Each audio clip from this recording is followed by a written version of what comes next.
Doctor Mohammad Yunus বাংলাদেশের মাননীয় প্রধান উপদেষ্টা সুইজারল্যান্ডে আ আ ২১শে জানুয়ারি হতে ২৪শে জানুয়ারি পর্যন্ত ওয়ার্ল্ড ইকোনমিক ফোরাম বা WEF এর যে সম্মেলনে অংশগ্রহণ করবেন। সম্মেলনে আর্জেন্টিনার প্রেসিডেন্ট জাবির মিলেই এবং বিভিন্ন দেশের প্রেসিডেন্ট এবং প্রাইম মিনিস্টারের সাথে কথা বলবেন এবং ডক্টর মোহাম্মদ ইউনূস বাংলাদেশ এবং বিশ্ব অর্থনীতি বা ওয়ার্ল্ড ইকোনমির বিভিন্ন বিষয় নিয়ে কথা বলবেন। আমার ডক্টর মোহাম্মদ এসকে আমি ডক্টর মোহাম্মদ ইউনূসকে আহ্বান জানাই বিশ্ব অর্থনীতি এবং বাংলাদেশের অর্থনীতি যাতে মন্দার হাত থেকে রক্ষা পায় এবং তরুণদের যে বেকারত্ব,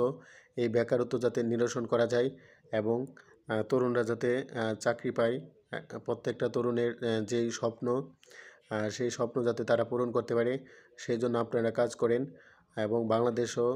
বিশ্বের